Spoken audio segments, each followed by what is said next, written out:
Hey now, don't look at me like that. This is perfectly normal winter behavior. Okay, fine. Let's forget it ever happened and go make some cards.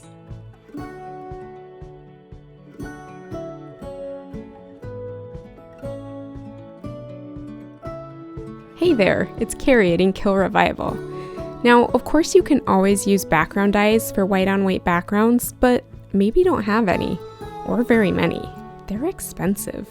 So I'm going to spend this wintry white month of January sharing some other ways you can create gorgeous white on white backgrounds with some supplies you've already got. Today, I'm using a couple small dyes to essentially make my own background dye. And I like to avoid eyeballing whenever possible. So here I am measuring out a 3x3 grid, and then I'll know right where to place my dyes on those intersection points. And let me just praise this GPT ruler for a sec. Want straight lines every time? Spend $3 on a tea ruler instead of a Starbucks hot chocolate. Wait, what am I saying? We already know my stance on hot chocolate. Get the hot chocolate and the tea roller. And these mittens, they're not even standalone dies. They're just a set of little coordinating dies, which I actually did another video all about using your coordinating dies more often. I'll link it in the description. But think about the possibilities if your backgrounds could be created with any die you've got. While I'm cutting away here, let me just remind you, hit the thumbs up if you're enjoying this content. Any support from you, like likes or sharing or subscribing, it helps so much. Got those mittens all cleaned up, and now they need some oomph. White on white is just boring otherwise.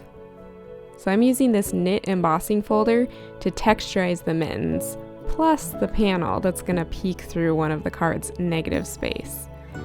I really love embossing little parts on cards, like die-cut images or letters or sentiments. It's just an easy thing to do, and it's unexpected. It's time for a mess. I'm going to stamp some hot chocolate spills with this ink splat stamp, and we're going to do some pretty true to life shine too. Now, I really hate to admit this since I've got little kids in the house, but I'm pretty sure I'm the messiest and break the most dishes of anyone in my family. In fact, I just broke the glass butter dish. My husband ordered a really pretty new ceramic one. First thing I said when I saw it is, "That looks really breakable." And 2 weeks later, I broke it. I hope my riveting story didn't distract you from what I'm doing here with the Misty, because this is super useful stuff. I am double stamping, but the first time it's with my brown ink, then I use some anti-static powder tool, and the second time is with Versamark ink. Now I'm able to use some clear embossing powder and add a shine to that hot cocoa spill. This technique's awesome because now you essentially own as many colors of embossing powder as you own colors of ink. Now, the other great thing about using the Misty stamping tool here is it makes quick work. I'm able to stamp and then swap my paper around and stamp actually a symmetrical mess, which, hello, looks way better than real life. And I can just swap in a new sheet of paper after I've rotated the first one.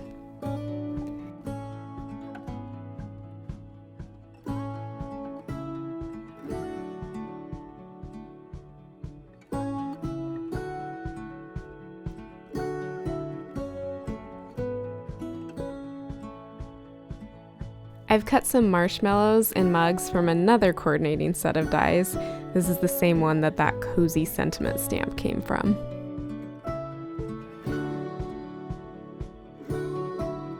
Let's talk Copic coloring for a bit. Now, I'm by no means an expert, but I do know you can stretch a limited amount of Copic colors further than you'd think. Check out the greens I'm using. My lightest marker is more intensely saturated than the other two, and the darkest one is from a different color family. But these are the markers I had to work with in this avocado green realm. Here's the thing, when you're using markers that aren't perfectly compatible, it's just going to take more patience and more blending. I went back and forth between multiple layers of these 3 colors, especially focusing on blending those 2 lightest shades. They were really stubborn.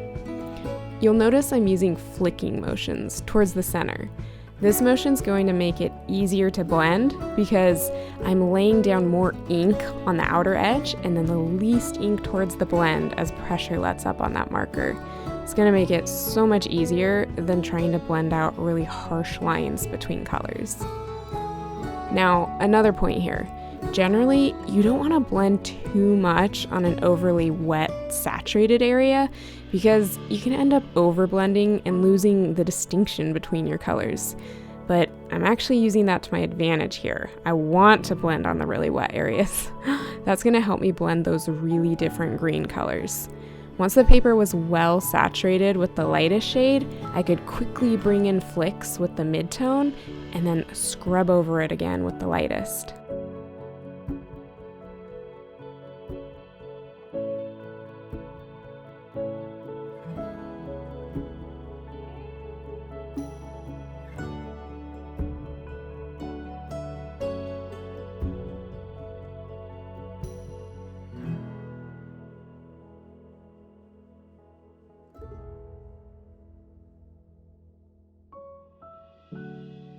Tell me which of these 2 mugs you like best in the comments. My daughter hates the green. She was so happy to see I made a blue one too. Personally, I love avocado green. We've got 2 accent walls. Wait, no, it's 3 now. We've got 3 avocado green accent walls in our house. Such a good color.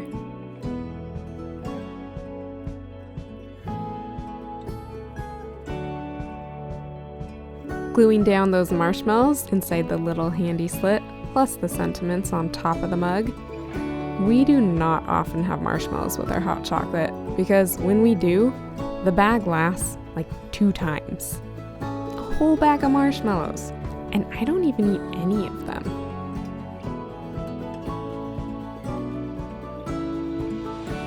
Just because it's so easy to feed my OCD tendency right here, I'm going to use that negative space as a template to line up my mittens just perfectly on the 2 cards. I'm popping each of these mittens up with foam tape because again, when you're using white on white, you want to do everything you can to create distinction. So now we've got textural distinction and dimensional distinction.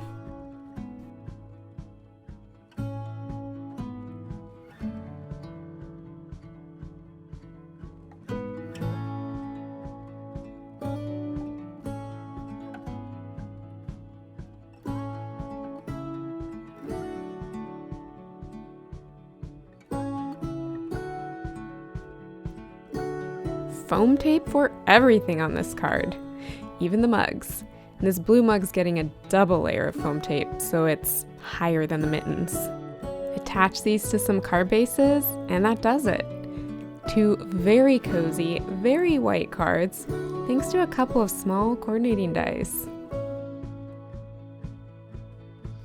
As always, thank you so much for watching. I hope you're inspired to go through your stash and come up with a fabulous white on white background. If you like this video, give a thumbs up. I appreciate that so much. And subscribe if you're not already. Have an amazing week, you guys.